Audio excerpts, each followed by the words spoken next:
दोस्तों, आज मैं दिल की बात में बिहार पे कुछ बोलना चाहूँगी। बिहार मेरा जन्म स्थान है। मैं बिहार के दरभंगा ज़िला से ताल्लुक़ रखती हूँ। भले ही आज 24 साल हो गए गुजरात में हूँ, लेकिन लगाव अभी भी बिहार से है।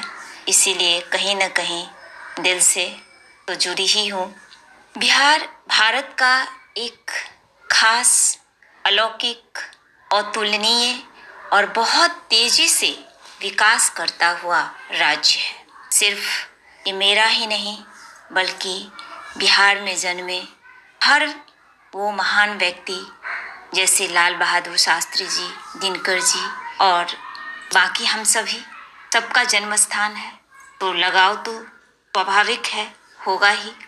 अब प्रश्न ये उठता है कि आखिर बिहार में गरीबी या लिटरेसी रेट कम क्यों है? दूसरे राज्य वाले हमेशा बिहार को निम्न दृष्टिकोण से क्यों देखते रहे हैं? तो इसका मूल कारण 1990 से 2010 के बीच का जो वक्त था, वह पूरी तरह से बिहार को मिटने के कगार पे ला दिया। उसमें जो वहाँ के महान नेताजी और बड़े बड़े अधिकारी जो होते थे, उन सब की महान देन रही। वहाँ गरीबी इतनी बढ़ गई थी कि जैसे मैंने कहा था कि किसी कवि ने लिखा था कि श्वानों को मिलता दूध वस्त्र देख भूखे बच्चे अकुलाते हैं, माँ की हड्डी से चिपक जाड़े की रात बिताते हैं। तो ये स्थिति बिहार की थी। अब एक दरभंगा ज़िले में अशोक पेपर मिल एक फैक्ट्री यानी कंपनी थी, जिसमें हजारों पब्लिक काम कर सकते थे, लेकिन वो बंद हो चुका था। और वहाँ पे लोगों को रोजगार के लिए ऐसा कुछ भी नहीं था कि वो अपने राज्य में रहकर अपने जीवन जरूरत को पूरा कर सके। और यही वजह थी कि उन्हें बिहार छोड़कर पलायन करना पड़ता था। जहाँ 10,000 व्यक्ति को रोजगार मिल सकता था, वहाँ सबको अलग अलग राज्यों में जाना पड़ रहा था।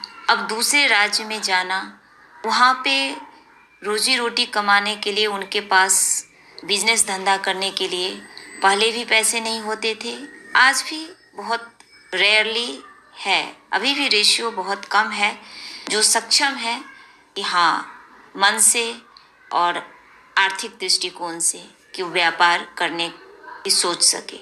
ज़्यादातर वहाँ के लोगों का सर्विस ही रहता है कि चलो थोड़ा पढ़ाई कर लें, अच्छी सर्विस मिल जाएगी। लेकिन होता क्या है कि एक IAS IPS ऑफिसर बनता है तो उसके सामने 10,000 मजदूर बन जाते हैं। तो जो रेशियो है वो, जहाँ वो बोलते हैं ना कि जो भीड़ को देख के कहा जाता है, तो भीड़ यहाँ वर्कर्स की होती है। तो लोगों की जो निगाह है वो वर्कर्स पे जाता है, ना कि ऑफिसर्स पे कि यहाँ के कितने ऑफिसर्स हैं। बिहार से बाहर जब वो दिल्ली, बॉम्बे, कोलकाता या फिर पास में नेपाल है तो नेपाल में भी जाते थे। अब उन लोगों को क्या है कि अपनी आजीविका चलाने के लिए, जीवन जरूरत पूरा करने के लिए कुछ न कुछ जो सामने काम आता है उसको करते हैं। और जब यही एक भीड़ बन जाती है तो लोगों की जो निगाहें हैं वो इस बात को मानने के लिए तैयार नहीं होते हैं कि आखिर बिहार से लोग यहाँ आके मजदूरी क्यों कर रहे हैं। यानी बिहार बेकार है, बिहार में कुछ नहीं है, बिहार में सिर्फ रेती और पानी है। लेकिन अभी तो सोच बदल गई है, क्योंकि अभी सबके हाथ में ये नेटवर्क है। और नेटवर्क का कमाल है कि आज अमेरिका, लंदन भी हमारे मुट्ठी में है। जब चाहो देख लो, बातें कर लो। और जो बिहार के लोग हैं, जो भारत के लोग हैं, वो दुनिया के हर कोने में पहुंच चुके हैं।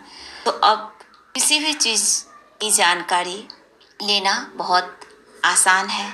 इसीलिए पहले के कंपेयर में काफ़ी सुधार है, लेकिन फिर भी बिहार को गुजरात बनने में अभी बहुत वक्त लगने वाला है। जननी जन्मभूमिश्च स्वर्गादपि गरीयसी।